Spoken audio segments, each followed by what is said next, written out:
Buenas noches y bienvenidos un jueves más a No hay color.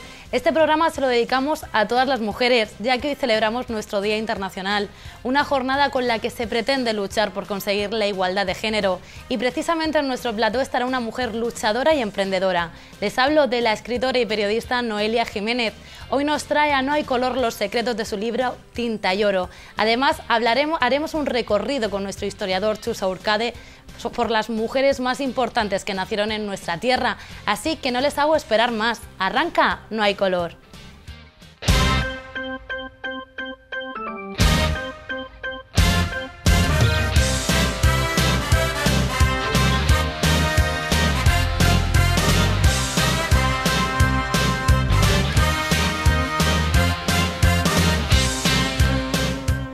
Desde José Tomás hasta el Juli, sin olvidar a Morante, Joselito o Ponce.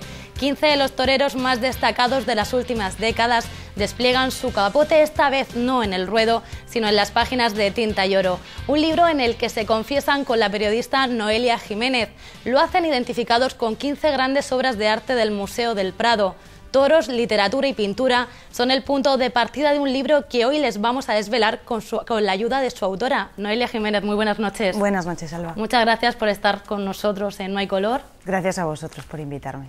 Bueno, Noelia, tenemos aquí Tinta y Oro, un libro en el que han sido muchos los toreros, las figuras que han querido hablar y desnudar su alma contigo. ¿Es por eso solo un libro solo para aficionados o para todo el público? No, yo he pretendido de hecho que fuera un libro en el que los toreros hablasen como personas, ¿no? y como hombres, y en el que, sumergiéndose en sus páginas, un lector al quien a lo mejor no le interesa en absoluto el mundo del toro pudiera de pronto sentir lo especiales que son, ¿no? Porque yo creo que el toreo, más que una profesión, es sobre todo un modo de vida, y el hecho de enfrentarse cada tarde a la posibilidad de no volver nunca más a tu casa y de no volver a ver a tus seres queridos y de dejarlo todo, dejar tu vida, ¿no?, sobre el ruedo, hace de los toreros unos hombres muy, muy especiales, y eso es lo que he querido retratar en este libro. ¿Y cómo surgió la idea de hacer este libro, de hacer Tinta y Oro? Bueno, pues surgió casi por casualidad. En él hay entrevistas hechas ex profeso para el libro y hay otras que he venido realizando pues a lo largo de más de 10 años, ¿no? Son entrevistas, muchas de ellas, que en su día se hicieron para una revista que era la de la Plaza de Toros de las Ventas, ¿no? Se creó una sección de entrevistas de personalidad con toreros, y recuerdo que el entonces director, José Manuel Carril, a quien le he dedicado el libro, pues me dijo: Noelia, guarda bien estas entrevistas porque algún día vas a querer hacer un libro con ellas. Y yo la verdad que en aquel momento pues tampoco le di mayor importancia a sus palabras, ¿no? Pero después, un día de estos que estás por casa y te pones a repasar cosas que has hecho, pues vi, creo que fue la entrevista con Joselito, y de pronto descubrí que aquellas cosas que contaba hacía tiempo seguían teniendo plena actualidad, ¿no? Porque era la manera de sentir de un torero y sobre todo de un hombre enamorado de la vida, de su profesión. Y a partir de ahí pues fue todo rodado. Hablé con mi editora, con Clea Moreno. Ella me sugirió dar ese giro de tuerca, de buscar la correspondencia con los cuadros del Museo del Prado, y bueno, pues así nació Tinta y Oro. Cuéntanos un poco, Noelia, cómo fue eso de entrar al Museo del Prado e ir buscando similitudes con toreros. Bueno, más o menos ya sabíamos por dónde ir, ¿no? Pero es cierto que en el Museo del Prado te puedes pasar horas, días enteros si quieres, ¿no? Y que los cuadros, cuando te pones frente a ellos, parece que te hablan, ¿no? Y en ellos puedes descubrir pues no solo la técnica o la magia del color, sino sentimientos, ¿no? Circunstancias que a lo mejor te hablan más allá del lienzo, ¿no? Y entonces, bueno, pues fuimos descubriendo, por ejemplo, que el Cardenal de Rafael podía ser el Cid, ¿no? Por esa perfección, por esa ortodoxia, que el Caballero de la Mano en el Pecho del Greco podía ser José Tomás, porque simboliza el honor, ¿no? Que es lo que José Tomás sobre todo aporta al toreo y a la vida, ¿no? Ese concepto pues de honor, de un caballero que lucha por sus ideales. Me ha llamado especialmente la atención al leer en las páginas de este libro la figura de José Tomás. Me ha llamado la atención la persona, quizá tan desconocida, tan enigmática y muy complicado de encontrar en un medio de comunicación. ¿Cómo es sentarte frente a frente con José Tomás y que desnude su alma? Bueno, yo tengo que decir que yo estoy aquí por culpa de José Tomás, porque yo me iba a dedicar al periodismo deportivo y un día pues mi padre, que era muy aficionado, me dijo, oye, ¿por qué no le haces una entrevista a un chaval que ha triunfado en San Isidro, que es de aquí, del pueblo de al lado, de Galapagar y tal? Y dije, ¿quién es? Pues se llama José Tomás. Y entonces, pues ahí me ves, recién empezada la carrera de periodismo, delante de José Tomás preguntándole tonterías, porque es que pues yo estaba muy desconectada en aquel momento del mundo del toro y bueno, pues fue una entrevista pues, muy medianita, la verdad. Pero me impactó muchísimo la manera que tenía de hablar, de entregarse en cada frase que te decía, de estar atento a lo que tú le preguntabas. Y entonces empecé a seguirle y un año y pico después ya le hice otra entrevista mucho más profunda en la que él pues se expresaba como es, ¿no? Y sobre todo se entregaba eso en cada pregunta. Y a partir de ahí, de otras vivencias que he tenido cerca de él, también con su fundación, viendo cómo habla con la gente, cómo está con aquellas personas que le rodean, pues descubres que es un genio dentro y fuera de la plaza. Exactamente, o sea, hablabas antes de verdad, hablabas de honor, pero que no solo se da en el ruedo, ¿no? No, es que Juan Belmonte decía que se torea como se es, y es verdad. Tú, en el momento en el que te estás jugando la vida, no creo que sea muy fácil aparentar cosas que no eres, ¿no? Y en esos momentos tan claves para cualquier persona, uno se expresa como es, ¿no? Y bueno, es que José Tomás, al menos lo que yo he visto y lo que la gente que le conoce muy bien habla de él, es que es así, ¿no? Que no da un paso atrás ni ante el toro ni ante la vida. Él tiene sus profundas convicciones y es lo que defiende a capa y espada. Eres de las pocas afortunadas que ha logrado entrevistarlo y además con esa tranquilidad, con esa intimidad, ¿no? Sí, pero fue hace tiempo. Pero también he tenido la suerte, mira, por ejemplo, el año pasado, antes de reaparecer en Valencia, como 10 días antes, tuve la inmensa suerte de que él y su equipo pues, me permitieron compartir un rato que a veces no le damos importancia a esos pequeños detalles, ¿no? A veces vamos buscando que un torero te conceda una entrevista, pero esos 5, 10 minutos, media hora que puedes pasar viendo cómo se relaciona con la gente, dan también muy bien la medida de una persona, ¿no? Y en ese caso, pues me permitieron estar junto a él cuando iba a recibir a los chavales de un concurso que él había, que su fundación había promovido de redacción contra la violencia de género. El premio era un viaje a Disneyland París y José Tomás, 10 días antes de reaparecer en Valencia, se presentó en el aeropuerto de Barajas a las 10 y pico de la noche, casi las 11, allí a esperarlos y a preguntarles uno por uno qué tal lo habían pasado, cómo había ido todo, en fin, son gestos que van mucho más allá del ruedo y de que conceda o no una entrevista. Exactamente, lo hacen grandes tanto dentro del ruedo como fuera de él. Bueno, aparte del de Galapagar, también tenemos a otras figuras muy importantes dentro de este libro, como el Juli, Ponce, Joselito. ¿Cómo es hablar con ellos? Bueno, yo tengo que reconocer que no sé si es un hándicap o es algo a mi favor, pero yo admiro profundamente a todo aquel que se viste de luces. Entonces muchas veces te acercas a ellos y sientes como esa admiración te puede incluso frenar en algún momento, ¿no? O hacer que te quedes sin palabras o que no sepas reaccionar ante una respuesta.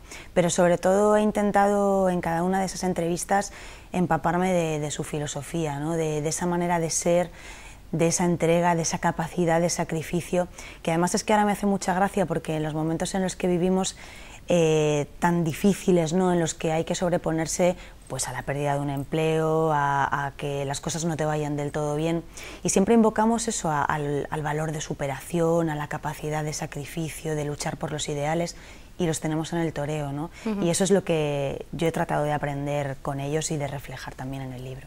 La mayoría de toreros guardan un misticismo, un secretismo que les hace también tan especiales, pero ¿hay algo, alguna característica que los una a todos? ¿Será ese esfuerzo, esa fuerza, esa garra? No sé.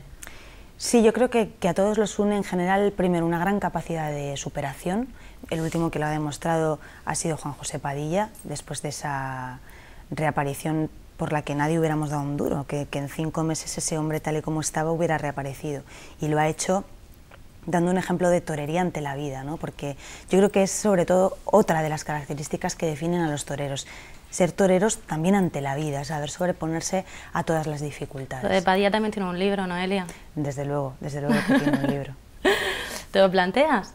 Sí, ¿por qué no? Además, también le agradezco mucho que me permitiera unos días antes de su reaparición también poder estar junto a él, compartir una jornada de entrenamientos y bueno, pues poder captar esa fuerza, ¿no?, que transmiten, esa capacidad que yo creo que solo tienen los grandes de ser conscientes de dónde está su meta y no parar hasta alcanzarla.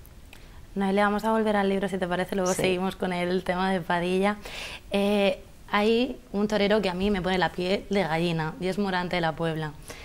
¿Cómo ha sido el entrevistarte con él? Porque no tiene que ser fácil. No, además esa entrevista la hice un poco antes de que hace unos años se encerrase con 6 toros un domingo de resurrección en Madrid. Y bueno, localizarle fue un poema. Y hacerle hablar fue otro poema, porque es que Morante es así, que de pronto pues no te hace falta que te hable con palabras, porque te está hablando con sus gestos y con su manera de comportarse, ¿no?, con su mirada. Es un torero que dice mucho con la mirada, con su sonrisa cuando sonríe. Y yo creo que esas cosas también son elementos que hay que interpretar, porque muchas veces dicen más de lo que pueden decir las palabras. En todas estas entrevistas, ¿hay algo que te haya llegado especialmente? ¿Algunas declaraciones? Pues mira, una de las entrevistas que más me llenó, no sé si como periodista o sobre todo como persona, fue la entrevista que le hice a Juan Mora.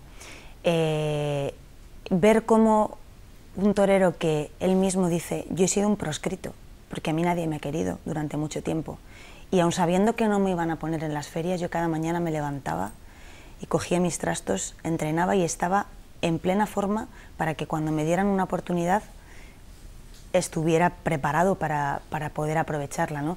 Y lo hizo. Y entonces, sentarte delante de un hombre así, ver que durante tanto tiempo ha luchado aparentemente para nada y descubrir que no era para nada, que tenía un porqué, ¿no?, y era demostrar a la gente y demostrarse a él mismo que efectivamente que tiene el toreo en sus muñecas. Son muchas los novilleros, las novilleras que cada mañana hacen eso mismo, lo que hacía Juan Mora, ¿no?, entrenar, entrenar, entrenar, y solo llegan unos pocos. Es un mundo bastante complicado. Sí, en general el mundo es bastante complicado, pero en el toreo muchísimo más, ¿no? Dicen que son muchos los llamados y pocos los elegidos. Creo que además eso es un azulejo, está escrito en un azulejo en la Escuela de Tauromaquia de Madrid, sino así más o menos parecido, ¿no? Y es verdad, ¿no?, llegar a ser figura del toreo es un auténtico milagro, pero cuando uno tiene un sueño tiene que intentar cumplirlo, y yo creo que no se puede uno rendir hasta que no ha quemado todos los cartuchos. Noelia, has elegido a 15 toreros. ¿Por qué estos 15 y no otros? Hombre, yo le habría hecho entrevistas a todo el escalafón, ¿no? Y mira, por ejemplo, me da mucha pena pues que no haya llegado a tiempo para entrevistar a Antoñete, que seguramente hubiera sido una de las charlas más emocionantes de mi vida, ¿no?, como periodista y como aficionada. Pero estos, pues porque aquí hay toreros que han sido mis toreros de toda la vida, como por ejemplo el maestro Curro Vázquez, que desde pequeñita le he tenido una gran admiración, porque hay otros toreros que me han impactado con sus palabras y con su vida, como por ejemplo el maestro Frascuelo, un torero que después de décadas de alternativa consigue ese sueño, por eso no hay que rendirse nunca, ¿no? O bueno, pues toreros con los que quién no querría hablar, ¿no?, como Joselito, como José Tomás, como el maestro Enrique Ponce. Yo creo que bueno, no están todos los que son, pero sí son todos los que están. Son 14 toreros y una mujer Sí. mujer torero. Sí, sí. ¿Deberían haber más? Yo creo que en esto y en nada podemos imponer las cuotas, ¿no? Yo creo que tenemos que competir en igualdad de condiciones. Cristina Sánchez ha sido un auténtico orgullo para las mujeres, pero sobre todo un auténtico orgullo para los toreros, ¿no?, porque ha demostrado que se puede llegar arriba sin necesidad de establecer pues eso, ningún tipo de cuotas ni ningún tipo de favoritismos. Y yo estoy convencida de que quien tiene la moneda la cambia. Así es que no importa que seas hombre o mujer, si eres bueno vas a llegar. Te puede costar más o te puede costar menos, pero si eres bueno vas a llegar. Cristina Sánchez en tus entrevistas hablaba de ciertas zancadillas, que le ha costado un poquito más llegar que quizá si hubiera sido hombre. Sí, pero tampoco ha ido nunca de víctima, ¿eh? Es una mujer que le ha dado todo por el toreo y que en un momento determinado ha dicho hasta aquí he llegado, estoy a gusto con lo que soy, me voy ahora que yo lo decido, ¿no? Antes de que me quite nadie. Pero en las mismas circunstancias que ellas se han encontrado muchos otros toreros que no son mujeres, que son hombres, y a los que también les han puesto zancadillas. No es fácil llegar arriba, las zancadillas son muchas y el que llega es el que es capaz de levantarse después de cada una de ellas. Noelia, has entrevistado a toreros jóvenes y a toreros de los de antes. ¿Hay algo que les une o son muchas las diferencias? Hombre, les une la capacidad de luchar por un sueño, ¿no? y de ser capaces de dar su vida por lograr ese sueño, que a mí desde luego me parece fascinante. Y sí, las diferencias son pues como en cualquier otro aspecto de la vida, ¿no? Son generaciones distintas, ven las cosas de otra manera. Pues por ejemplo, hablas con Miguel Avellán, que está en Twitter, que está en Facebook, que se comunica con sus seguidores de esa manera, y seguramente que el maestro Frascuelo eso no lo entendería, ¿no? Porque incluso antes se hablaba de partidarios, antes los seguidores de un torero no eran sus fans, eran sus partidarios, y era de otra manera, ¿no? Yo creo que manteniendo la esencia, que es lo que hace de la fiesta esa grandeza, hay que también evolucionar con los tiempos y si no queremos perdernos la oportunidad de que a los toreros les sigan pues, las generaciones de jóvenes. Noelia, una curiosidad, ¿cuándo fue la primera vez que fuiste a una plaza? Pues mi madre me dice que con 2 años, que fue la primera vez que me llevaron a las ventas, pero evidentemente no me acuerdo. ¿Y la primera faena con la que te emocionaste? Pues la verdad es que no lo sé muy bien. No sé si fue con la faena, pero sí me emocioné mucho una tarde que debutaba en Madrid un novillero de mi barrio. Cuando yo vivía en Madrid capital, vivía en un barrio que se llama Vicálvaro, y había un novillero de allí, Pedro Lara, que después ha hecho un gran subalterno. Y entonces aquello era un espectáculo porque todo el barrio íbamos a los toros aquel día a verlo, tal. Mi madre sacó unas contrabarreras y entonces fue como una tarde de mucha emoción, ¿no? De saber que iba a ver torear a un chico del barrio, ¿no? Y la verdad es que no me acuerdo qué fue lo que pasó aquella tarde, sinceramente, pero sí recuerdo que fui a los toros con una emoción tremenda y además un orgullo de decir, este que está aquí es mi vecino. Ahora mismo son muchos los pueblos, las ciudades que se están quedando sin toros por la crisis, toda una pena. Sí, toda una pena, pero es que no debemos olvidar que el toreo, aparte de ser un arte, también es un espectáculo. Es un espectáculo y es un negocio. Y el negocio tiene que ser competitivo para poder seguir sosteniéndose. Así es que pues tendremos que buscar las fórmulas para que lo sean. Una curiosidad, antes estábamos hablando de mujeres. Como mujer, este mundo, el mundo del toro, es un tanto cerrado, incluso podemos decir un poco machista. ¿Tú lo has notado a la hora de querer hacer estas entrevistas, de desenvolverte en él? A mí los toreros siempre me han tratado con muchísimo respeto, muchísimo, y se lo tengo que agradecer no como mujer, sino como persona, ¿no? Y nunca he tenido un mal gesto, ni una mala mirada, ni un reproche, ni que pusieran por delante de mí a un hombre. Pero sí que es verdad que no es lo mismo entrar en un patio de cuadrillas siendo una mujer que siendo un hombre, ¿no? Y no sé si esas cosas cambiarán o no, pero yo creo que lo importante es que cada una tenga muy claro qué es lo que quiere hacer en este mundo. Y si tú quieres ser periodista y quieres hablar de toros, pues no puede haber ninguna mirada que te frene. A ti no te ha frenado ninguna para escribir Tinta y Oro. ¿Por qué lo recomendarías? Pues lo recomendaría primero porque seguro que los aficionados van a encontrar algún detalle del torero que les gusta que no conocían, y porque les van a ver desde otro punto de vista que no es el de el señor que se viste de luces para torear en una plaza de toros, ¿no? Porque el torero empieza mucho antes de ese momento, ¿no? Y de ese momento tan crítico que es el del patio de cuadrillas. Eso para los aficionados.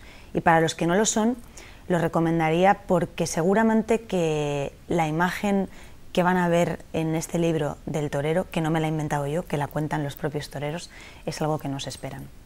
Además, las ganancias del libro llevan un destino muy importante. Sí, los derechos de autor. Yo he donado mis derechos a la Fundación José Tomás, en concreto a un proyecto que tienen contra la violencia de género.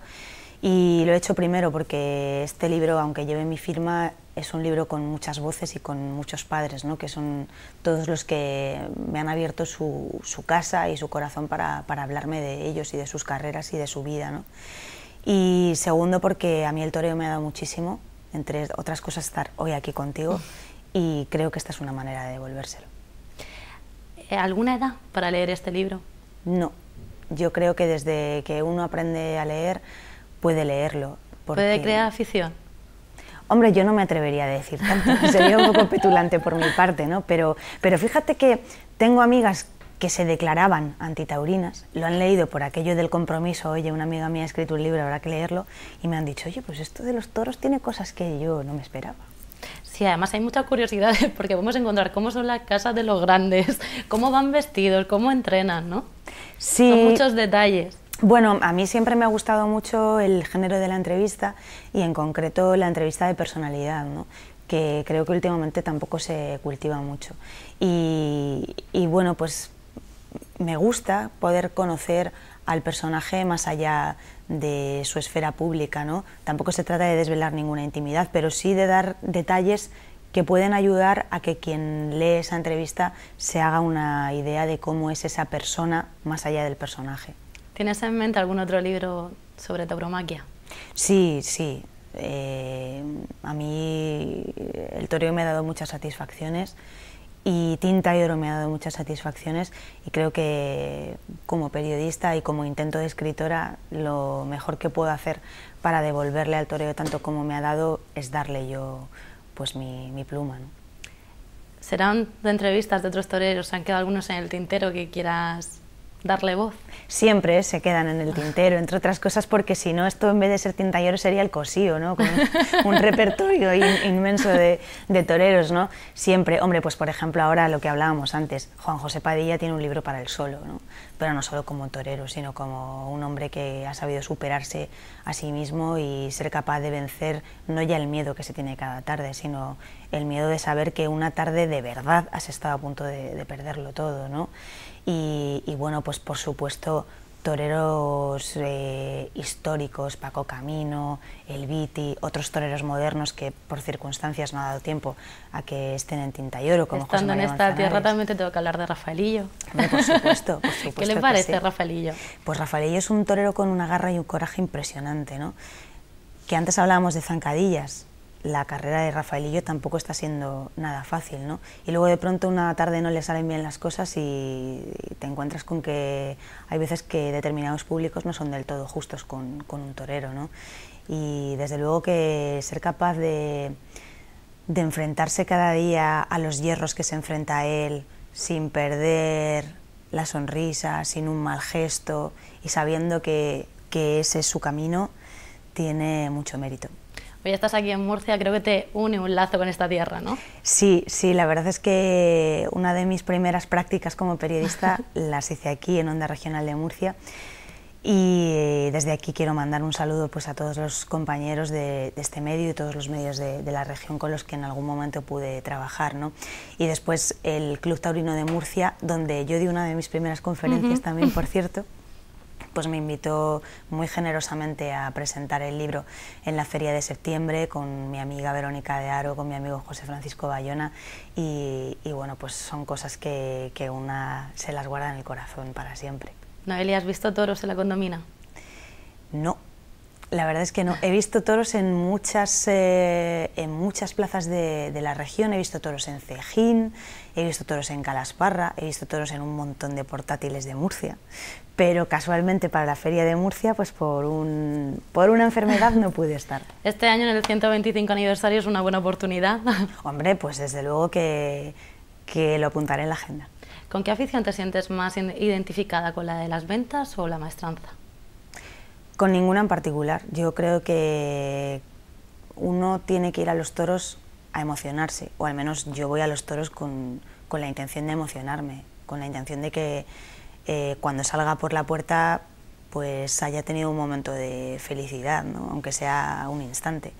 y bueno, pues de Las ventas me cautiva su seriedad y su capacidad de entregarse con un torero que a su vez se está entregando, y luego de La maestranza, pues esos silencios o cuando la música rompe a sonar, ¿no? La banda del maestro Tejera es impresionante. Yo creo que lo bonito de esto es saber adaptarse y saber disfrutar de la idiosincrasia de cada plaza. Y ahí, ¿cómo ves ahora mismo la problemática que está habiendo entre la televisión, el G10? ¿Se llegará a un acuerdo de los derechos? ¿No se llegará? Yo creo que este tema llega un poco tarde. Hace ya unos cuantos años que Joselito, José Tomás y el maestro Esplá pusieron los papeles encima de la mesa y los dejaron solos.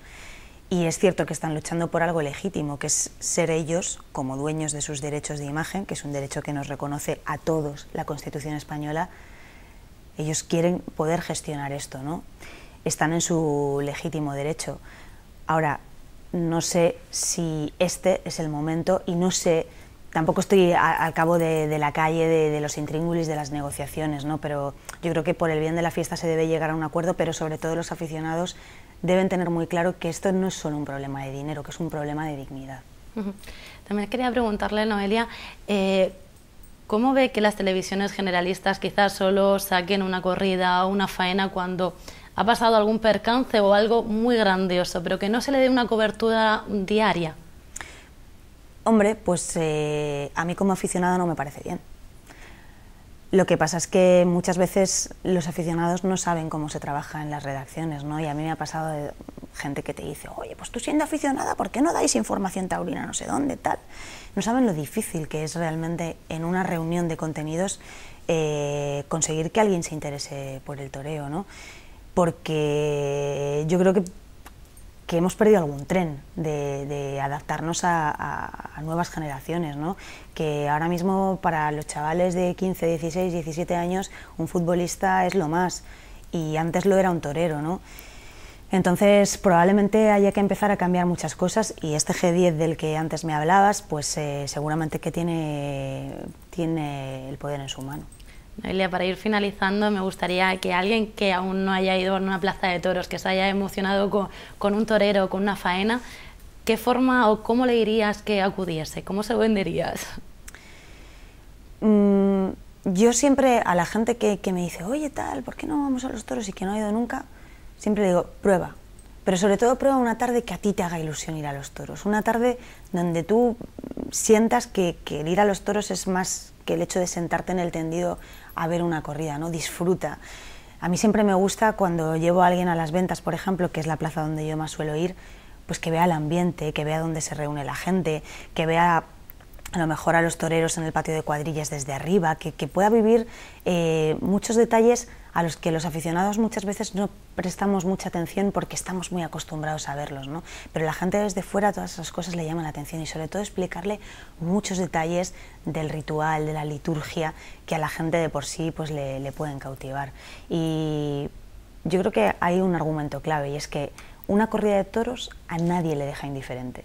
Te puede gustar o no gustar, a lo mejor vas a una y luego no quieres volver, pero desde luego no te va a dejar indiferente. Pues Noelia, muchísimas gracias por haber estado esta noche con nosotros. Ya sabes que aquí tienes tu casa. Gracias. Y espero que nos traigas los nuevos proyectos que tienes. Muchas gracias, Alba. Encantada. Bueno, nosotros nos marchamos unos segunditos a publicidad y enseguida estamos de vuelta.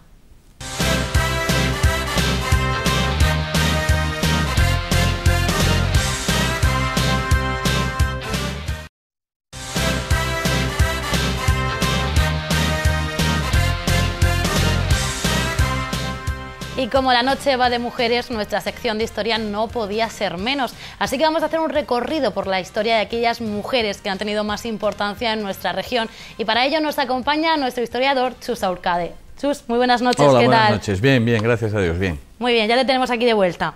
Pues sí.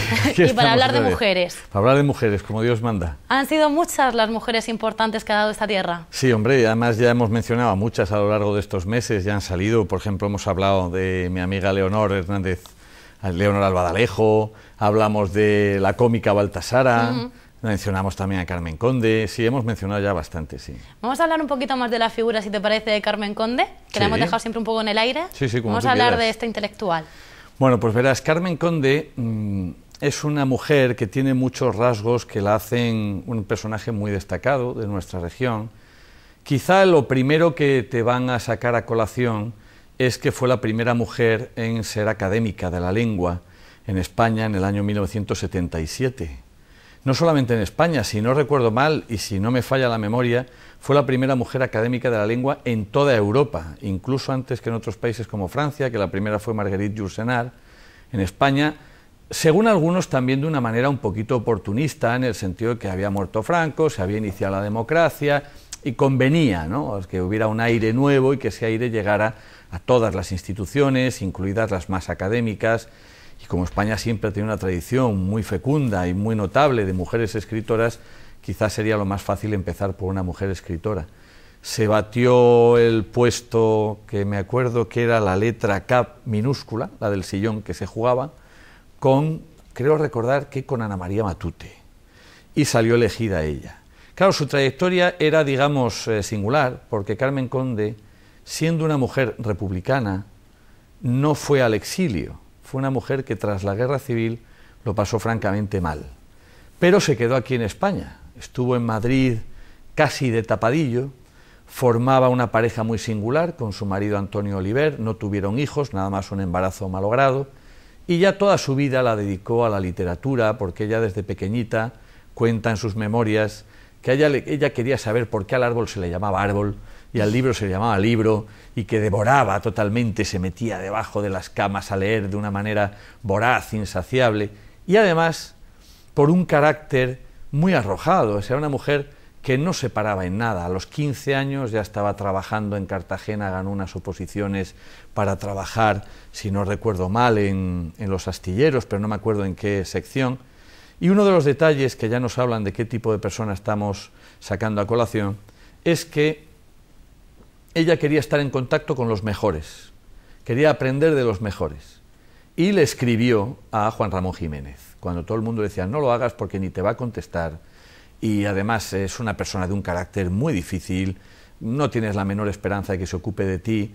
Para sorpresa de todo el mundo, Juan Ramón Jiménez le contestó y le alabó además los poemas que le había mandado, y esa carta se conserva en el archivo de Antonio Oliver y Carmen Conde en Cartagena, con una grafía tremendamente peculiar que tenía Juan Ramón Jiménez. Escribía de una forma que tú lo ves, parece más árabe que castellano, hasta que te fijas, y ya nos dice que era una persona que, como le contaba una vez a Rosa Villacastín, que hoy es una periodista pues, muy conocida, Rosa Villacastín, el primer trabajo que tuvo fue con Carmen Conde, por una razón un poco rocambolesca, y es que Antonio Oliver era un hombre que en Madrid trabajó para la universidad y estaba muy interesado en la figura de Rubén Darío. La segunda mujer de Rubén Darío vivía en un pueblo muy cerquita de Madrid, una señora ya muy mayor, y resulta que Rosa Villacastín era nieta por una vía lateral de Rubén Darío.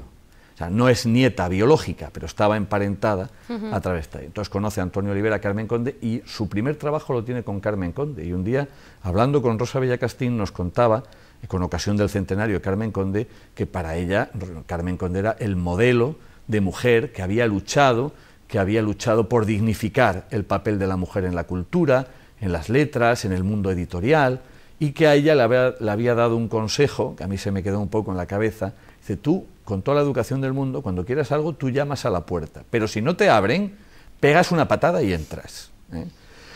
Quizá la obra más perdurable de Carmen Conde es el conjunto de relaciones que ella cultivó. Ella era muy amiga de María Cegarra, pero es que además era muy amiga de Gabriel Miró, de Gabriela Mistral, que era premio Nobel, de Juan Ramón Jiménez. En su archivo hay libros dedicados, primeras ediciones, de Gerardo Diego, de Miguel Hernández, de Jorge Luis Borges, de Max Aub, o sea, cientos y cientos de personas que vienen a confluir en esta persona, en Carmen Conde, que murió ya muy mayor y después de una enfermedad pues de estas tan tristes que es el Alzheimer, pues muy solica la pobre allí en un hospital en Madrid, que fue pues un corolario pues triste para la figura que fue. La poesía, yo no soy filólogo, Yo no sé decirte el valor literario que lo tiene, no sé decirte si es una primerísima figura o a lo mejor no tanto, yo ahí no me meto, pero desde luego marcó una época y fue un personaje muy importante, nacido en Cartagena en 1907. Antes la nombrabas tú, Chus, estabas hablando de María Cegarra. ¿Quién era? María Cegarra es otro caso también muy singular que tenemos en la región. María Cegarra pertenece a una familia de la Unión que tenía un miembro destacado que era Andrés Cegarra. Andrés Cegarra, un poeta también importante en la historia literaria de la región, que se caracterizó porque este poeta murió muy joven después de una enfermedad muy triste que lo tenía prácticamente encamado todo el día. Pero en torno a Andrés Cegarra se fue desarrollando también un círculo de relaciones que afectó, entre otras cosas, a su hermana María, que también cultivó la poesía y además muy bonita. Pero María Cegarra tiene otros rasgos singulares, como es, por ejemplo, para algunos, y por favor que nadie se lo tome como un dogma ni como nada, pero para algunos María Cegarra fue el gran amor secreto de Miguel Hernández. Yo no digo nada, yo digo lo que dicen algunos, cuidado, algunos opinan, porque luego hay gente que dice, ¿cómo te atreves a decir eso? Y dice, no, no es de mi cosecha, hay algunos a los que yo le he oído... Pero ahí lanzas el cotilleo. Bueno, pues sí, bueno, sí, quizá un poco, ¿no? Lo digo porque, hombre, la nieta de Miguel Hernández vive, la nuera de Miguel Hernández vive, yo no, por favor que no se lo tome nadie a mal, que simplemente ya nos habla de una relación muy, muy intensa entre poetas de aquella época.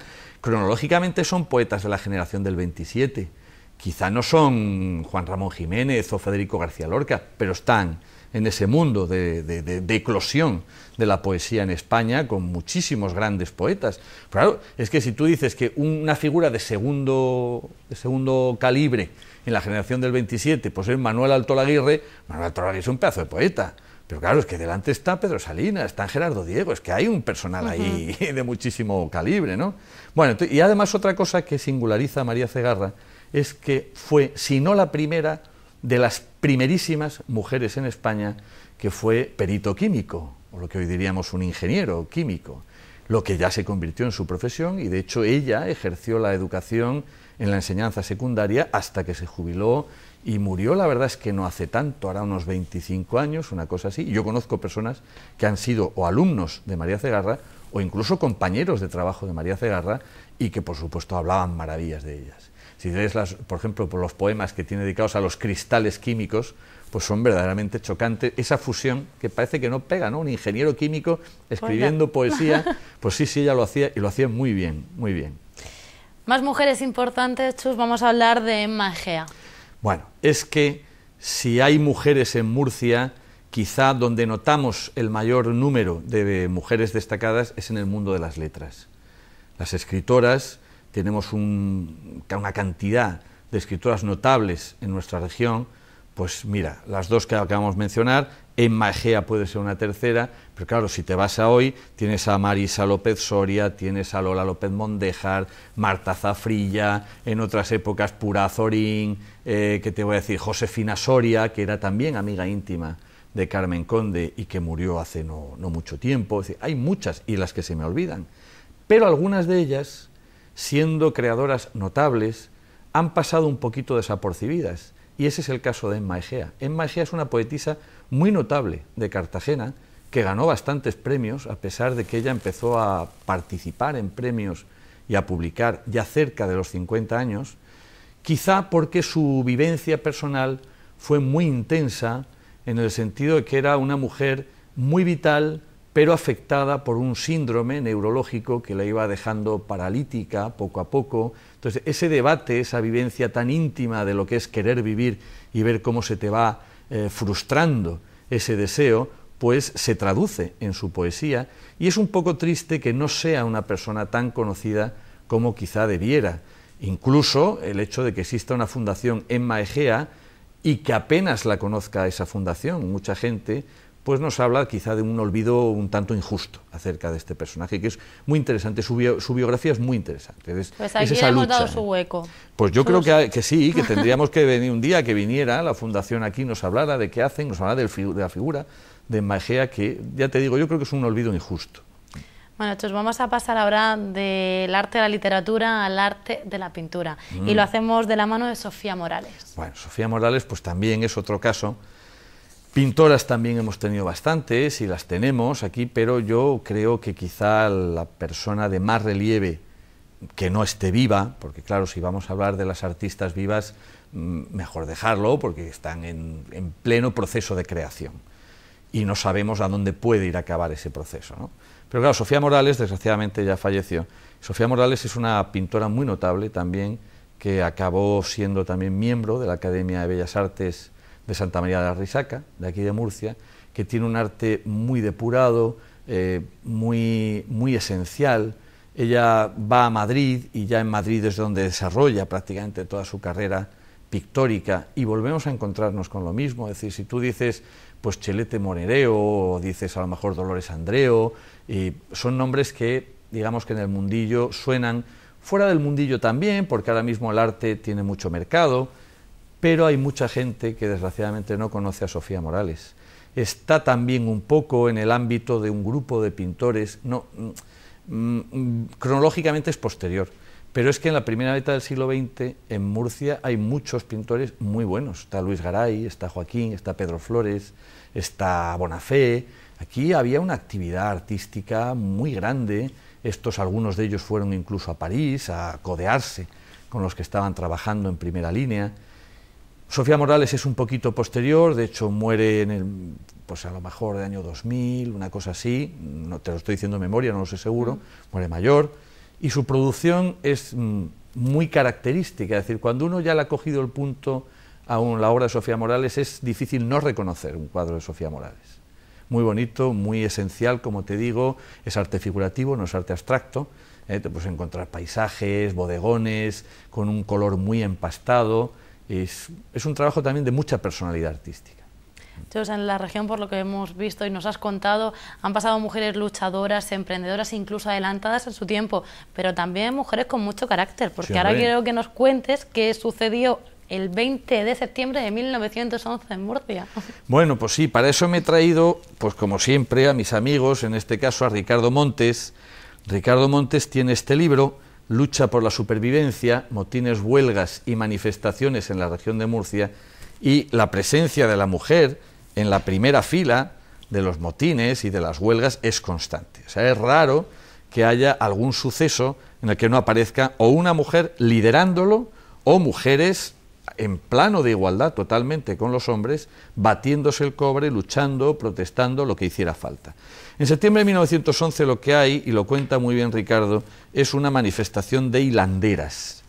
Hay que recordar que todavía persistía en la región cierta pujanza de la industria sedera, con toda la cuestión del gusano de la seda, las moreras y tal, y todo esto, que venía de la época medieval y moderna.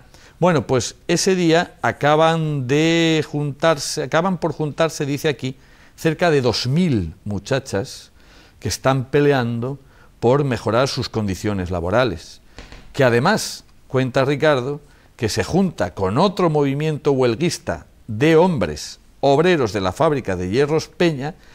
A las dos manifestaciones se les junta decenas de chiquillos que abrían la marcha de ambas apedreando comercios y farolas. Es decir, un ambiente muy simpático. Pero lo que es más emocionante, siempre los chavales siempre dando alegría, claro, soltando pedradas a diestro y siniestro. Pero lo que es más llamativo... Hay una canción muy buena de Serrat, creo que es Deja niño la pelota, ¿no? Ah, sí, algo de eso. No, estos de pelotas nada, pedrada limpia. Pedrada directamente. Estos no tenían internet, ni PlayStation, ni nada, estos sacudían pedradas directamente. Bueno, verás, aquí hay un texto que es un poquito largo, pero hay algunas cosas que conviene leer para que hoy, que es 8 de marzo, y ahora quisiera hacer un comentario sobre esta fecha, nos hagamos idea de lo que eran las condiciones laborales de aquella época para las mujeres.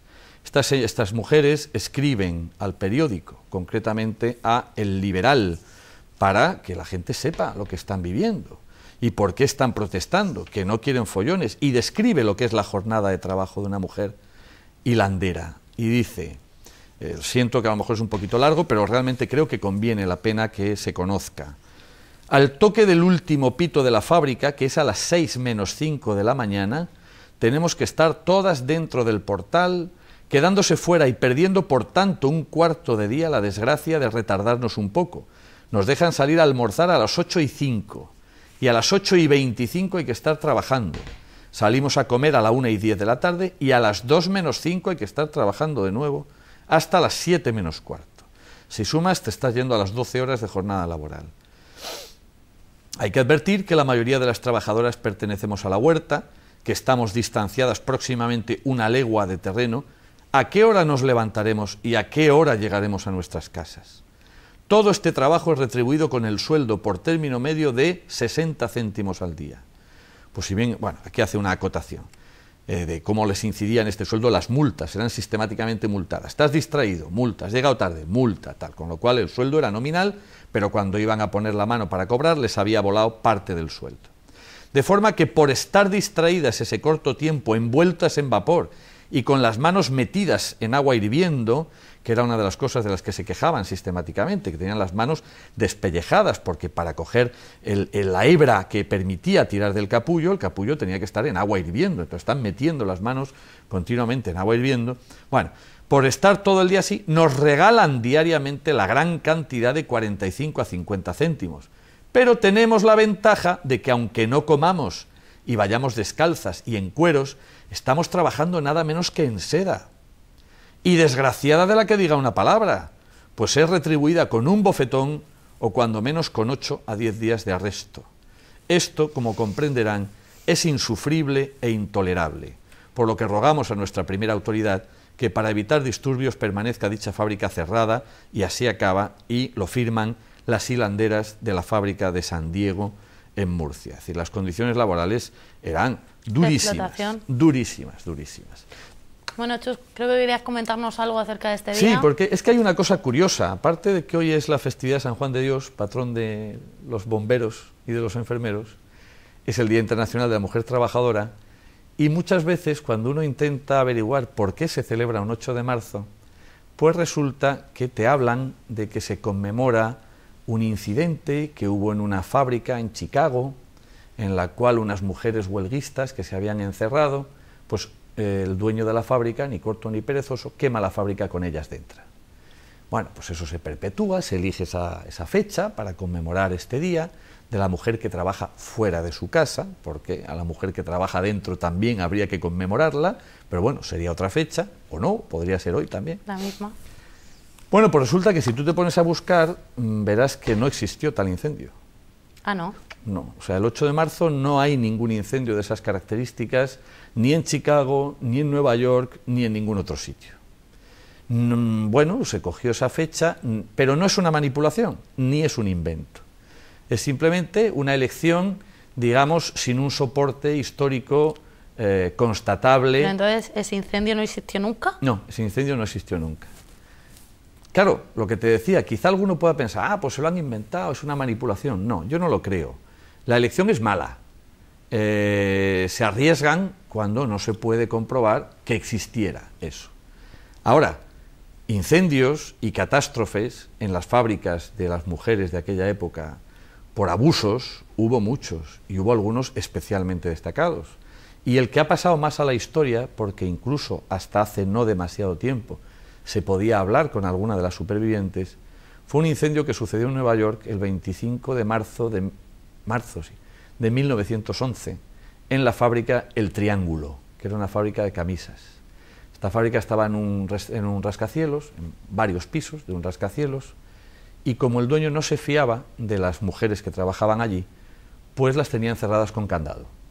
Porque si no las tenían cerradas con candado, pues él creía que se bajaban de un piso a otro, salían a fumar, salían a hablar, se escaqueaban, en definitiva.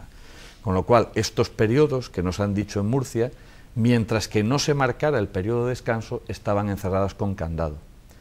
Hubo un incendio fortuito, imagínate una sala llena de camisas, telas, algodón por todas partes, aquello ardió de una manera tremenda, y cuentan las crónicas que la gente paseaba por la calle y veía caer bolas de fuego que no sabía exactamente qué eran mujeres. Eran mujeres, qué horror, Chus. Claro, imagínate con aquella época, con las faldas, las enaguas, etcétera, etcétera, o sea, caían envueltas totalmente en llamas, y murieron aproximadamente del orden de unas 110, 120 mujeres de manera absolutamente lamentable, y aunque la justicia condenó al propietario de la fábrica y a partir de ese momento los sistemas de seguridad cambiaron un poquito, la sentencia y la condena en proporción con el daño que se había causado, era absolutamente ridícula del todo, pero del todo. Entonces, bueno, digamos que el 8 de marzo a lo mejor no tiene un soporte histórico fehaciente, pero la memoria sí existe, y la memoria de esos abusos es real, es muy real, desgraciadamente. Bueno, Chus, pues muchísimas gracias por haber estado un jueves más con nosotros. ¿Te puedo contar una cosa? Claro. Mira, es que el otro día me dijeron, me hizo mucha ilusión, porque me llamó un exalumno mío, Eduardo Navarro, al cual, si me está viendo, lo saludo desde aquí, me hizo muchísima ilusión, me llamó para decirme que había oído lo que habíamos estado hablando de Marie Curie. Y me dice, es que yo soy químico y a mí siempre me ha fascinado la figura de Marie Curie. Sabía que había estado en Murcia y no sabía acompañado de qué hija. Dice, pero lo he averiguado. Ay, ¿de qué? Y entonces resulta que vino acompañado de su hija pequeña, Irene Curie, que tiene una característica singular. Esta mujer no se dedicó a la ciencia, fue el único miembro de la familia que no se dedicó a la ciencia, pero era una artista prodigiosa, una mujer muy notable también en otros ramos, y la única mujer de la familia que no recibió el premio Nobel, porque lo recibió su padre, lo recibió su madre, su hermana, su cuñado e incluso su marido, y ella fue la única que no recibió el premio Nobel. Entonces dijo, bueno, no te preocupes, Eduardo, que yo se lo contaré a Alba. Estupendo, pues ya lo sabemos. Muy bien. Bueno, Chus, muchísimas gracias por haber estado con nosotros. A ti, como siempre. Nosotros nos marchamos a publicidad y enseguida volvemos, no se vayan.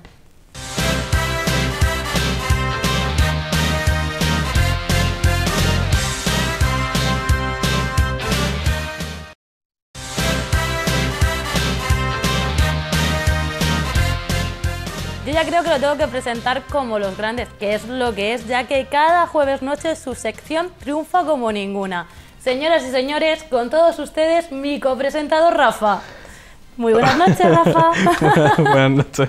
Vaya manera de presentarme. Hombre, no te mereces menos. ¿Cómo ha ido la semana? Bien, muy bien, bien. Imagino que descansando después de la resaca de los Oscars, los Goya. Recuperando el sueño perdido y sí. No, pero espero que no se te haya olvidado que nos tenías que traer los estrenos para esta semana. Sí. No me digas. No todos los viernes se estrena algo, si no, no hay manera de evitarlo. Bueno, ¿qué vamos a tener esta semana? Pues esta semana tenemos el estreno de la película de George Clooney de los hijos de marzo, que era una de las que también están por ahí en los Oscars, pero que todavía no habían llegado a nuestras carteleras. Bueno, Esto es la guerra, una comedia de acción. Tenemos Intocable, una comedia francesa. John Carter, una película de fantasía y, bueno, un par de estrenos más. Bueno, pues vamos a empezar, si te parece, con la última de George Clooney, que además creo que no solo es el prota de esta película. Sí, en este caso George Clooney vuelve a labores de dirección y escritura también del guión, bueno, coescribe el guión. Y bueno, como ya hizo también con bastante éxito de crítica en Buenas noches, buenos días, buenas tardes, buenas noches. Y en esa película tuvo nominación a guión y dirección, y en esta también ha tenido a mejor guión adaptado, aunque bueno, se ha ido de vacío en este caso. Y bueno, una película que recupera pues las tramas de político, en este caso de un joven que entra en el gabinete de comunicación del Partido Demócrata, donde se van a hacer las elecciones primarias del partido. Y en este caso, pues bueno, una película sobre el personaje que interpreta George Clooney, un personaje de un político aparentemente intachable. Y lo que busca esta película es más analizar los entresijos de lo que se realiza alrededor de esos políticos, de todo el entramado de comunicación y de guerra, digamos, de información que tienen alrededor. Un poco la línea de películas como Primary Colors. Y en este caso el protagonista realmente no es George Clooney, George Clooney interpreta a ese político, pero Ryan Gosling es el que interpreta al protagonista de la película, que lo tuvimos hace no mucho en cartelera con Drive, y en esta ocasión pues se convierte también en el protagonista de la película y es de los más destacados quizá de esta, incluso más que el guión que estuvo nominado, en la interpretación de Ryan Gosling. También salen actores como Paul Giamatti y pues Eli Freeman Holman y una serie de actores también, caras bastante conocidas y muy buenos actores, que son los que están posicionados en esos personajes, que son los que realizan toda la campaña realmente alrededor de la figura en este caso de George Clooney. Y bueno, pues una película de trama política y la vuelta a la dirección y al guión de George Clooney, que lo que poco que ha hecho, desde luego ha demostrado bastante solvencia. Muy bien, pues la veremos. Ahora seguimos, si te parece, con una comedia de acción, ¿no? Esto es la guerra. Esto es la guerra, sí, del director de Los Ángeles de Charlie. Tenemos se hace llamar MCG, es Joseph McGinty, pero bueno, que el acrónimo que utiliza es MCG. Y bueno, pues una comedia que gira en torno a un trío amoroso, que en este caso está formado por dos amigos que trabajan en la CIA, de los que se enamora casualmente Reese Witherspoon, que es la protagonista de esta película, que viene pues de películas como Una rubia muy legal y bueno, pues una comedia de acción.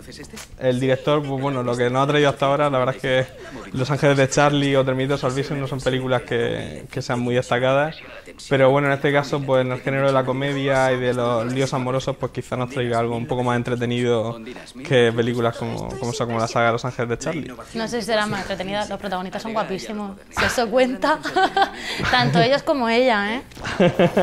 Sí, bueno, pues, parte del atractivo de este tipo de películas viene un poco de ahí. Y bueno, pues aparecen actores pues eso, como Chris Pine o Tom Hardy, que será el futuro malo de la película de la última película de Batman. Y bueno, pues sí, pues un trío de actores jóvenes y guapos, y en este caso pues luchando... Sí, rico seguro. Lo que utiliza, bueno, la gracia de esta película, pues eso, que cada uno de ellos, aparte de la casualidad de que sean los dos amigos y miembros de la CIA, utilizan todas esas herramientas, digamos, de la CIA para poder pues, investigar sobre las chicas y con eso buscar la manera de conquistarla cada una a su manera, de su forma, ¿no? Pues eso, pues si le gustan los coches deportivos, pues coches deportivos y bueno, un poco ahí gira el entramado de la comedia. ¿Quién se lleva la rubia?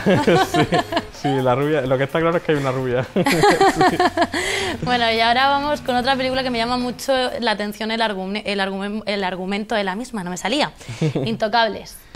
Intocable es una película que ha tenido bastante éxito en Francia, una película que tuvo un montón de nominaciones a los premios César de este año, y que en este caso cuenta la historia de un multimillonario que contrata a un exconvicto inmigrante para que sea su ayudante, lo cual pues choca bastante... Ya suena raro. Ya suena extraño, ¿no? Ya forma esa pareja un poco extraña, ¿no? Y en este caso el personaje del inmigrante, que lo interpreta Omar Sy, que se llevó precisamente en los premios César, se llevó uno de los premios por su interpretación en esta película, pues es un personaje pues, que dista mucho de lo que en el caso del ambiente en el que se mueve ese multimillonario, que interpreta a François Cluzet. Pues bueno, pues es una persona a la que elige precisamente porque es capaz de decir las verdades sin tapujos y mostrarle un poco la vida en ese momento de su vida que se ha quedado tetrapléjico, pues mostrársela pues con la alegría de una persona pues que no tiene esas cortapisas un poco diplomáticas que tiene pues la gente de a su alrededor.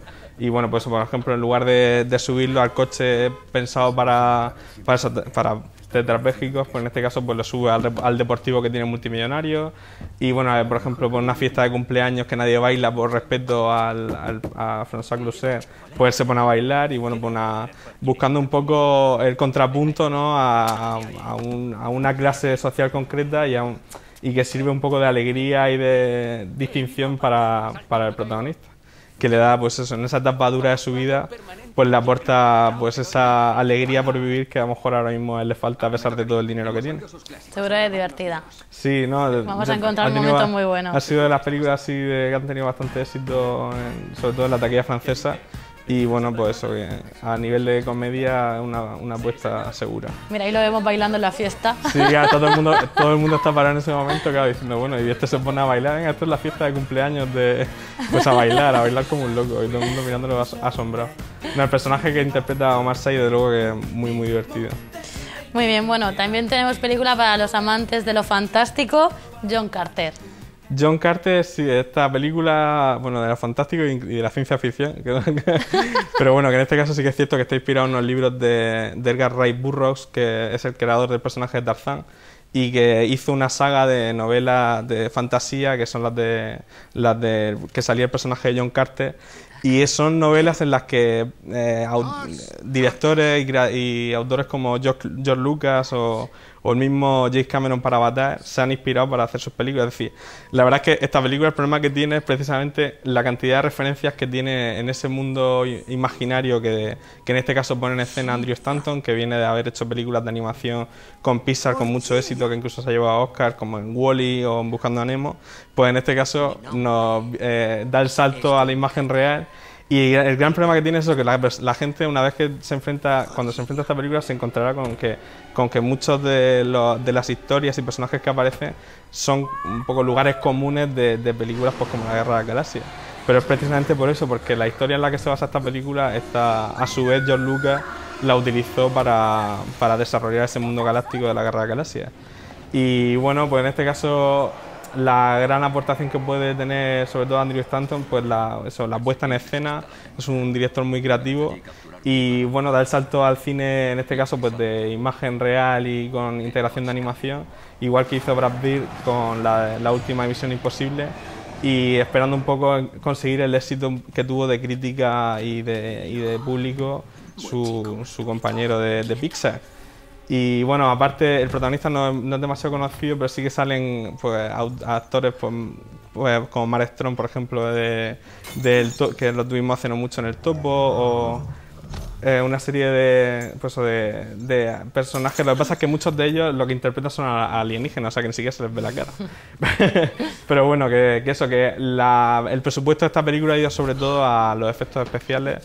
Es decir, una película que ha costado muchísimo dinero, de la que no se sabe muy bien si va a haber una segunda parte, incluso aunque tenga mucho éxito, porque ha costado un dineral, y que seguramente por ahorrar en eso, pues en alguna parte han ahorrado en caras conocidas y se han dedicado a desarrollar pues una historia con todos los medios técnicos posibles y con toda la imaginación de ese mundo imaginario que creó Burroughs, en este caso del personaje de John Carter. Bueno, magnífica selección, como cada jueves, pero seguro que hay más.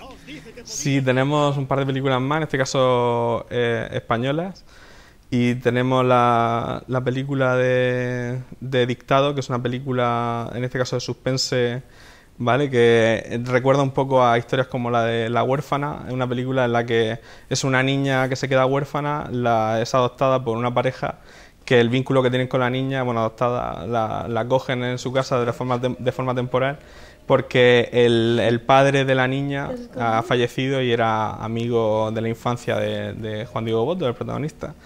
Y bueno, la historia gira un poco en torno a la niña y la relación que tiene con el personaje de Juan Diego Botto, que le hace despertar en él recuerdos de algo que él había olvidado, de su pasado, y genera una tensión tanto en su relación de su pareja como con la niña, que va generando pues va destapando pues una parte del pasado del personaje Juan Diego Botto que él creía olvidado y que la niña pues le trae al recuerdo. Y de hecho él piensa, porque el padre fallece en extrañas circunstancias de la niña, y él piensa que tiene algún tipo de relación con la muerte de su amigo de la infancia.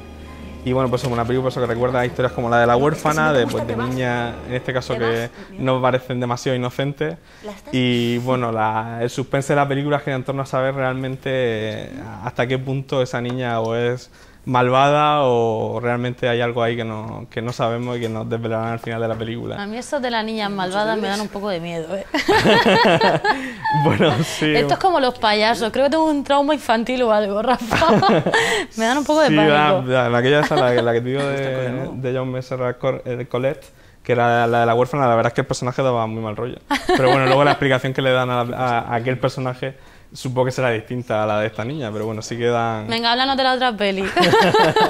La otra peli, bueno, que es un poco más alegre. A ver, ¿qué nos traes? La otra película que también es española, de Tu ventana a la mía, en este caso una película que viene un poco a colación también del día en el que estamos ahora mismo, el Día de la Mujer, y en este caso pues te cuenta la historia de 3 generaciones de mujeres, que no están relacionadas por parentesco, pero bueno, son generaciones pues de los años 20, de los años 40, de los años 70, y te cuentan, pues son personajes que por circunstancias no han tenido suerte en su historia de amor, y entonces pues te va pasando de una historia a otra contándote cómo esas mujeres han conseguido pues sobrevivir a situaciones pues de opresión o de soledad por viudez o por... Estamos viendo a Maribel Verdú, ¿no? Con Maribel Verdú, sí, El reparto tiene, pues sale el personaje, la actriz Maribel Verdú, que ha estado nominada a los últimos Goya, aunque no se lo llevó al final. Pero bueno, esta película tuvo varias nominaciones a Dirección Nobel. Sale Leticia Dolera, que ahora dentro de poco la tendremos en Rec 3 Genesis y que ha salido en películas como Spanish Movie y también salió, bueno, conocida por la serie A Salir de Clase. Y... Qué gran serie esa. Sí. Y en fin, pues un reparto pues, de actrices, pues eso, pues que en este caso pues nos da una interpretación. Bueno, en el caso de Maribel Verdú, pues ya sabemos que es una gran actriz, pero bueno, pues Leticia Dolera, por ejemplo, pues un papel un poco más dramático del que nos tiene habituados. Y bueno, pues una película pues de historias complicadas de mujeres. Y un poco, a mí me recuerda a películas como Las Horas, a aquella de Virginia Woolf que se llevó el Oscar a Nicole Kidman, que en aquella ocasión también contaban la historia, buscaban esos paralelismos entre pues, la historia, en ese caso eran de los años 20, de los años 50 y del 2000. Y también eso, pues, cómo había evolucionado en este caso la mujer y cuál era su papel en esas diferentes épocas. Y me recuerda bastante a aquella película de Stephen Daldry. Y la verdad es que si está en aquella línea, de luego que debe ser una gran película para sentir y... Lo comprobaremos, lo comprobaremos. Bueno, Rafa, como bien decías, hoy es el Día Internacional de la Mujer y espero que me hayas traído una peli para ver en casa en los que seamos las protagonistas totales. Sí, bueno... Y si no es así... Hay muchas películas, bueno, en el mismo cine español tenemos varios ejemplos de películas de mujeres, pues de Almodóvar, por ejemplo, con Volver, que casi toda su filmografía gira en torno a la mujer. Tiene Las Solas de Benito Zambrano o... La casa de Bernarda Alba, la adaptación que hizo Mario Camus de la novela.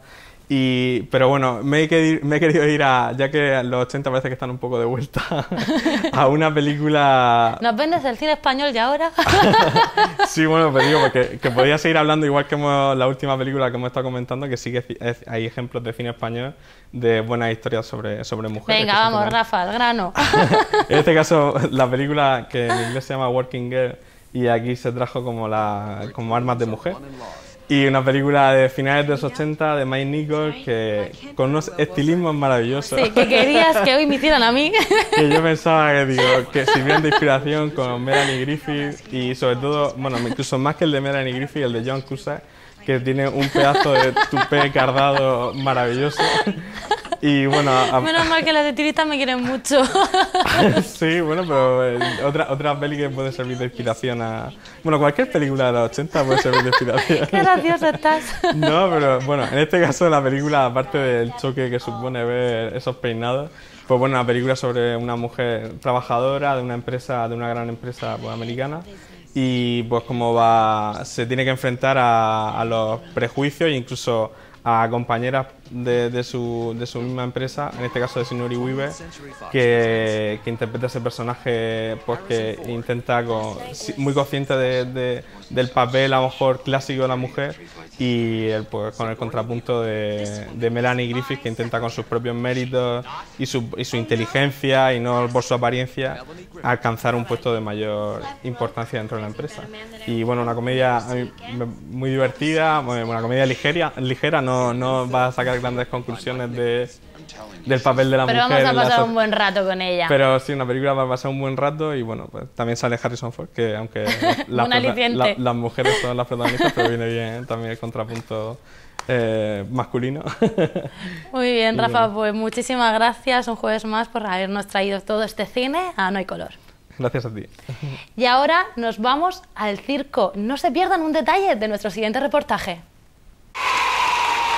¿Quién no retiene en su mente esta imagen? ¿Cómo están ustedes?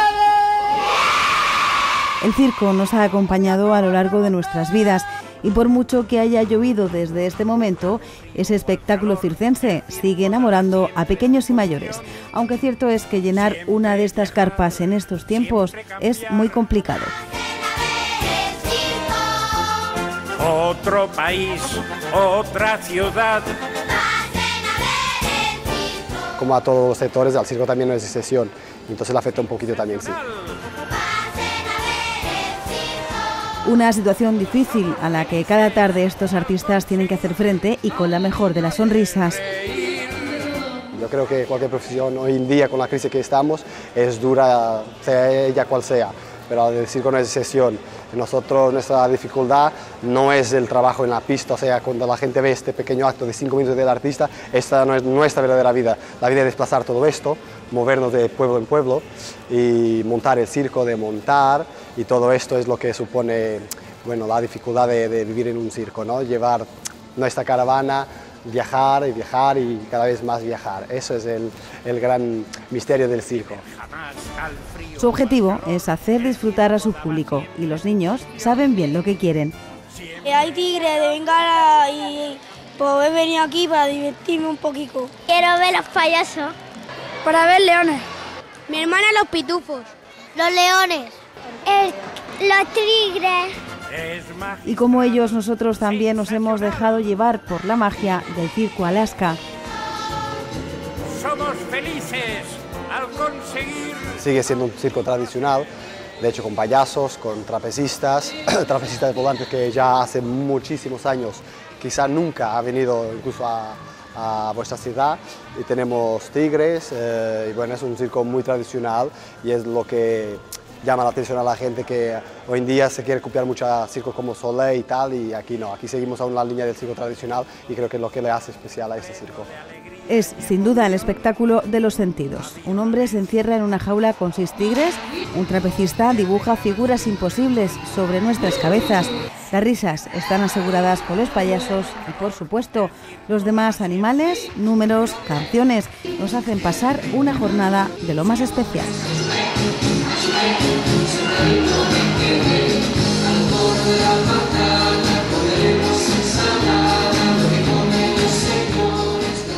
¿Qué les ha parecido? Una maravilla, ¿verdad?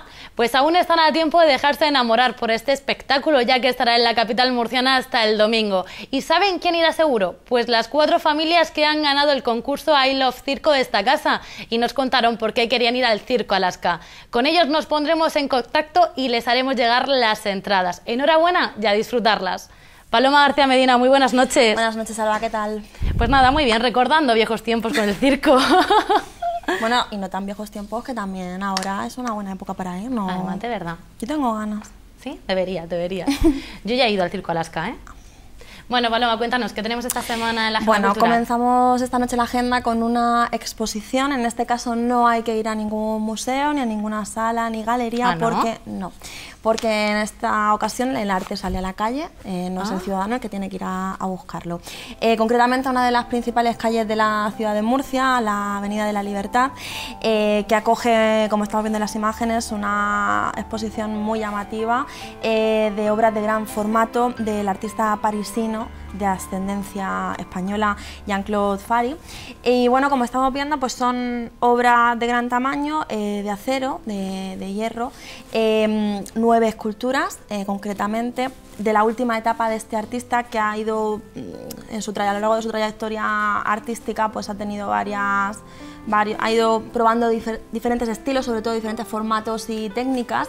Él también al principio de su carrera, en el 59, a partir del 59, usó mucho el plástico, el plexiglas y todo esto, y ahora ya pues se centra más en los hierros, en los forjados, y este es el resultado que estamos viendo.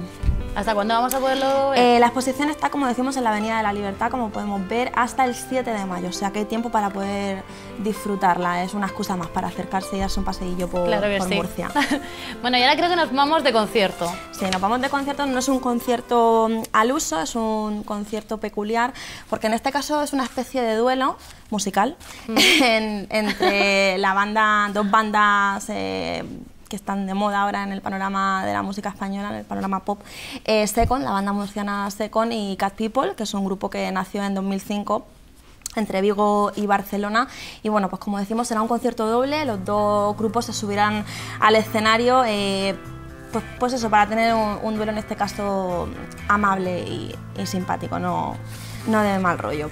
Y nada. Pistolas de por medio. No. Y bueno, pues como decíamos, Cat People a lo mejor no es un grupo muy conocido para el gran público, pero que sí que tiene su público. Es una banda que cuida mucho las melodías, que tiene un punto de guitarra post-punk muy interesante también, y una voz principal pues brillante, diría yo. Y luego pues acaba de sacar su último álbum, su tercer álbum, Love Battle, en abril de 2011. Y bueno, pues la curiosidad de este grupo es que distribuyó las primeras 50.000 copias de este trabajo gratuitamente en una revista. Oye, qué bien. Que muy bien, sí. Y bueno, el otro grupo que lo conocemos de sobra, Second, que viene a presentar su cuarto álbum, perdón, de estudio. Y nada, pues a demostrar una vez más la fuerza y energía que tiene sobre el escenario. Muy bien, ¿cuándo podremos verlo, dónde y por cuánto? Bueno, pues el 24 de marzo a las 9:30 de la noche en el Auditorio Víctor Villegas, 18 euritos. Oye, muy bien, por 18 euros ves a dos bandas. Efectivamente, son dos grupos por 18 euros, así que muy bien. Bueno, Paloma, seguimos con música. Seguimos con música ahora para recordar a uno de los grupos, yo diría, más importantes o que más ha marcado en la historia de la música del pop en nuestro país. Son los Hombres G, que regresan a los escenarios, sí, regresan a los escenarios para hacer un recorrido por toda su trayectoria musical desde los 80 que se formó hasta nuestros días, porque ellos han seguido trabajando, aunque hicieron ahí un breve paroncillo, pero sí que es cierto que siempre han estado ahí, ¿no? Sobre todo sus fans, que continúan formando parte de un movimiento y un fenómeno, la verdad es que es bastante interesante. De hecho, hay quien los compara un poco con el fenómeno que supuso los Beatles, pero a nivel... ¿A la española? Sí, sí, latino. Así que nada, pues que nada, regresan. Y ya solamente viendo la portada, no sé si has podido verla, de su último trabajo en la playa, que salen ellos de una playa gaditana, mojados y tal, pues ya te da un poco la pista de que lo que vas a encontrar va a ser algo atípico, algo diferente, un poquito de lo que veníamos viendo de este grupo. Pero espero que también canten las canciones de siempre, ¿no? Sí, lo que pasa es que... Mamón es obligatorio. Sí, no, desde luego, sí. Las canciones de siempre van a estar, Alba. Lo que pasa es que yo creo que les han dado un puntillo de novedad para que no suene lo mismo. Así que nada, te cuento dónde podemos verlo. El 14 de abril a las 11 de la noche en la Plaza Estrella, lo que era el parking de la vieja condomina. Ah, muy bien. Al aire libre, que seguro que hace buen tiempo ya por esas fechas. Claro que sí. Bueno, y ahora vamos con un concierto de una artista que a mí me gusta mucho. Pues sí, Diana Navarro llega a Murcia para presentarnos su disco flamenco, que como su nombre indica, pues es un homenaje a este estilo musical que la malagueña ha estado pues viviendo desde muy pequeñita en su casa. Sí que es cierto que ella se hizo conocida por la copla, porque es así, porque ella empezó a ser más conocida a nivel comercial y del gran público, haciendo un poco con renovación de este género musical que es la copla, que ahora sí que es cierto que muchos artistas se están sumando al carro y pues recordando un poco este género que a lo mejor se relaciona con gente más mayor, pero que ahora la gente joven también le... A mí me encanta. Sí, la verdad es que sí, que tiene su encanto. A mí también me gusta mucho, sobre todo con voces como la de Diana Navarro. Me están diciendo que soy muy folclórica. Tienen razón. Bueno, no pasa nada. Pero es que voces así como la de Diana Navarro, yo creo que cualquier estilo sonaría bien. Sí, pero... yo creo que además está modernizando un poco el tema de la copla. Claro. Y bueno, pues eso, ahora se ha decantado más por el flamenco. Y nada, y el disco el último disco, lo grabó en directo, está grabado en directo en el Teatro Quintero de Sevilla, salió a la venta el pasado 11 de octubre, y nada, y son versiones de grandes artistas, pues como La Niña de la Puebla, Pepe Pinto, Juanito Valderrama, entre otros muchos, y muestra un poco, por lo que te estaba comentando, ¿no? Esa versatilidad del artista en temas sencillos, pero que llegan al público. Sí.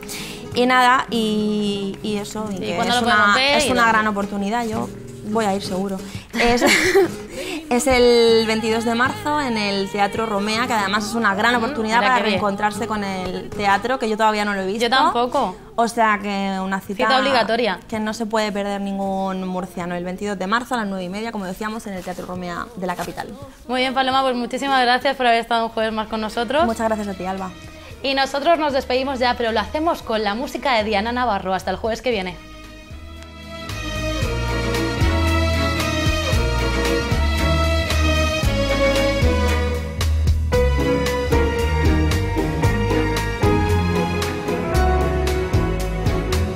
¿Por qué ha pintado tu Sahara la flor del lirio real. ¿Por qué te has puesto de cera? Ay, campanera, ¿por qué será? Mira que todo el que no sabe cuál es la llave de la verdad, dicen que no eres buena y a la Azucena te pudieras comparar. Dile que para esa noria